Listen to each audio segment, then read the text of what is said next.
In this video, I'm going to be going over 10 cruise cabins that you might want to avoid on your next cruise, including one that might surprise you.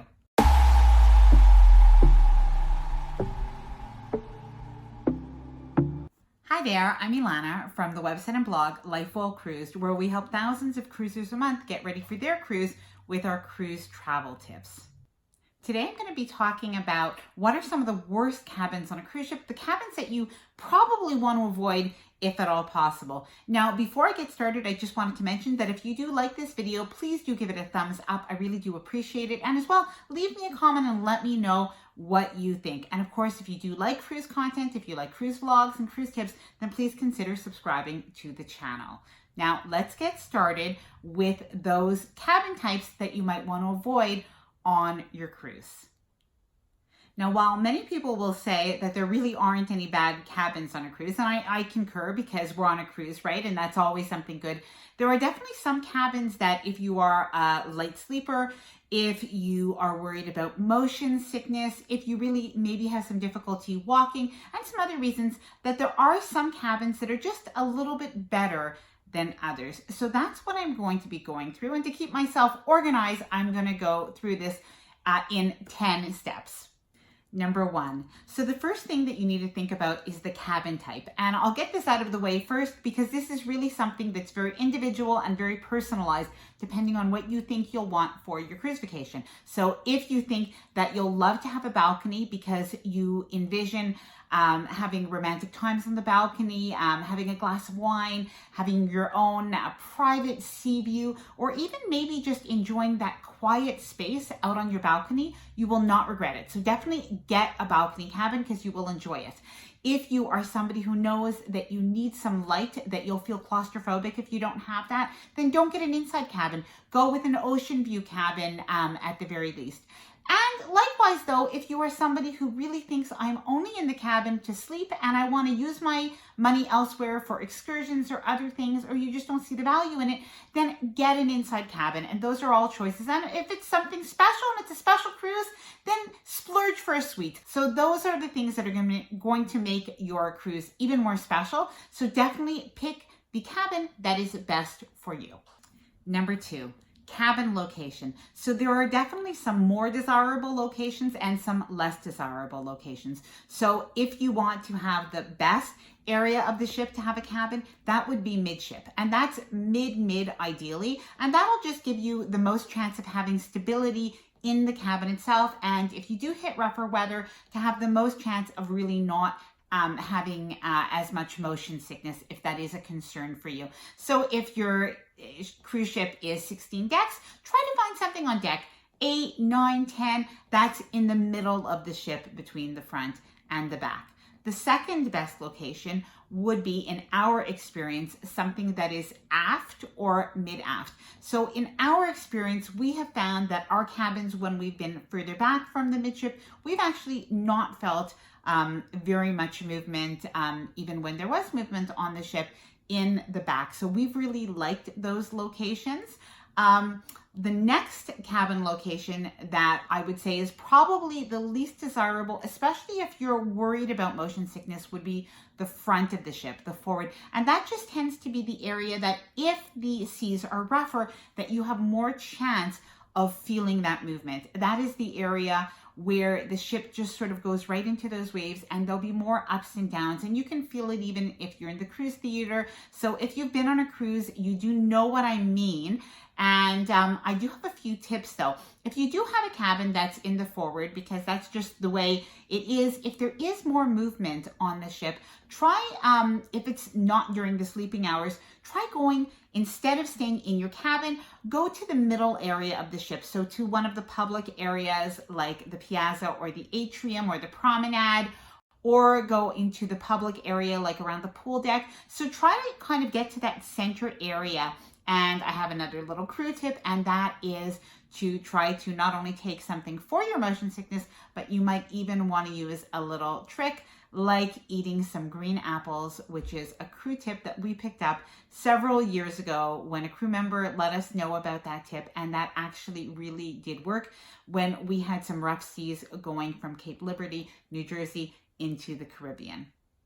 Number 3, guarantee cabins. Now, guarantee cabins are not inherently bad. And what a guarantee cabin just means is that the cruise line is guaranteeing you that you'll have a certain cabin category or higher on your cruise. And they're basically unassigned cabins.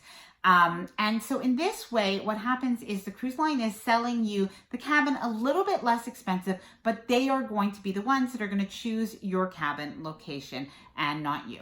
So the benefit of this is that it's a little bit less expensive. I will leave a blog post that explains a little bit more about this down below in the description.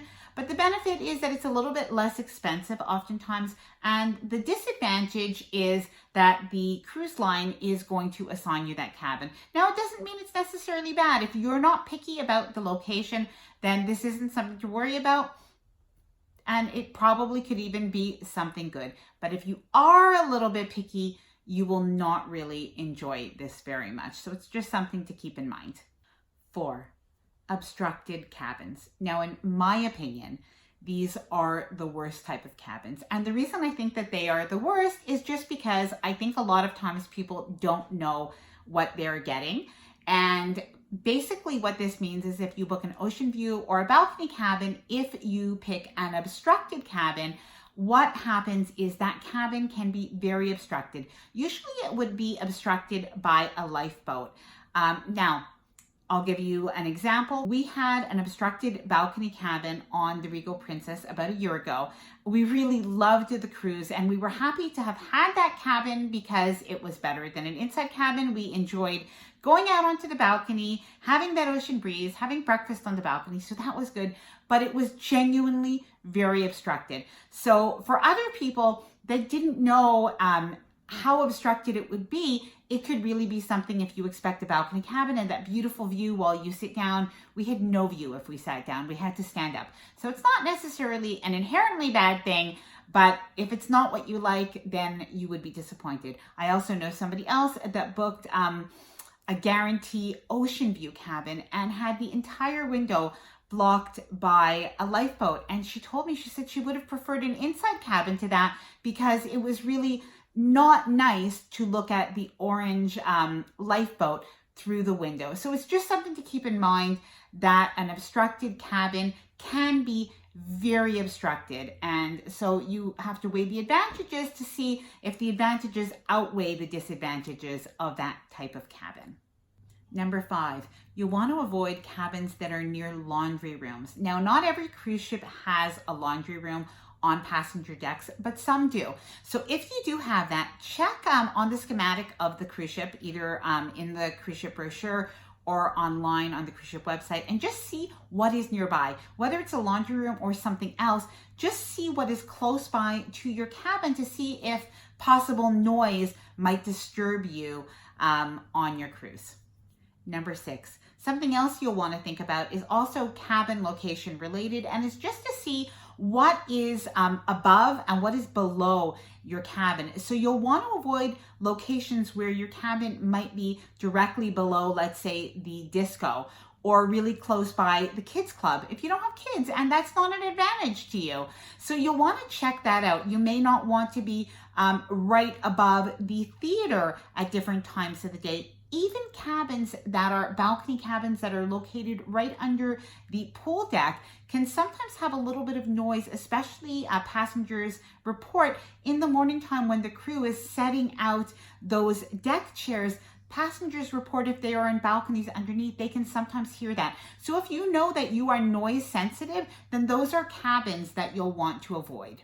Number 7, cabins too close or too far from the elevator. Now, depending on yourself, you may want to be closer or farther from the elevator. Now, in our case, we kind of like to be 5 to 10 cabins away from the elevator. We have actually never found that we hear any elevator noise, but we just like to be a few cabins away.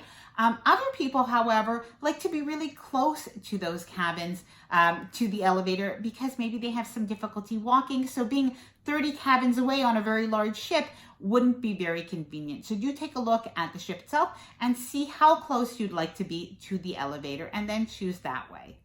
Number 8, connecting cabins. These are cabins that I would really suggest trying to avoid them. Of course, unless you need a connecting cabin for your own family or your own friends. But if you can avoid it, you don't want to have those connecting cabins. Even though cruise lines will say that they are pretty soundproof, the reality is if the people next door have crying children, or maybe they put the TV too loud, or maybe there are just other cabin bedroom sounds, unless it's your own family, you probably just don't want to hear the people next to you. And people do report that they really have sometimes heard the noise in connecting cabins and they found it to be disturbing during the night. So that is something to keep in mind. If at all possible, avoid those connecting cabins. Number 9.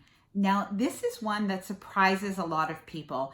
And the reason I say upgraded cabins is because oftentimes what can happen is when people are booking a cruise, they often think, I want to be upgraded. Absolutely. But once you have taken the time to pick the cabin that you think is going to be perfect for you, you may not like the upgrade that the cruise line gives you. So how this happens and how this works is that once you've booked your cruise and you've picked your cabin, the travel agent or the cruise line will often ask you, would you like a free upgrade should it become available? Now, the majority of people will say yes, because we imagine that this is going to be a really good upgrade. But in some cases, that might mean that your upgrade is going to upgrade you to a different location on the ship. And that might not be to you what is the best thing for your cruise. It could also be that you are upgraded, but you're upgraded simply to a cabin in the same category, but what the cruise line deems to be an upgrade. So it may be something good for you. If you don't mind where your cabin is, then definitely say, yes, I'd like an upgrade if it becomes available. But if you really have taken the time to choose that cabin, then I would suggest to definitely mark that cabin as no upgrade. And even if, let's say you've booked and you're a few friends or family that are close by, have everybody do the same thing. Mark those cabins no upgrade, because it can be a disappointment. And I can tell you that that is something that comes up in cruise Facebook groups often, is people are disappointed in the upgrades that they have gotten from cruise lines, and sometimes they're even a little bit upset. So it's something to know and to be aware of. Number 10. Now, this is actually a new one for me, and it's that you don't want to have a cruise cabin that is near the ship anchors. And this was something that a member of my Facebook community mentioned about a week ago in a conversation we were having on Facebook. And she had said that she had a cruise cabin that was near the anchor, and she could hear those chains and the anchor on the days that they were coming into port days very early in the morning. And you could really hear that. So if you think that you are noise sensitive and that will bother you, it is something that other people had also mentioned that they didn't really like, then I would take a look at that cruise cabin and see that you don't have a cabin near the anchor, if at all possible. I hope that this video on how to choose a cruise cabin and which cabin types you'd want to avoid has been helpful as you plan your cruise. Now, if you did enjoy this video and if you found it helpful, please do give it a thumbs up. I really do appreciate it, and it also helps me to know what content to continue to create. Now, if you have had a cabin that you haven't been happy with, or if you have questions, or if you have some extra tips, please do leave them in the comments below. I would love to hear them. Now, I am on Instagram and I am on Facebook, and I would love to see you there at Life Well Cruised. Please also consider subscribing to our channel if you do like cruise content, cruise vlogs, and cruise tips. Happy cruising. See you next time.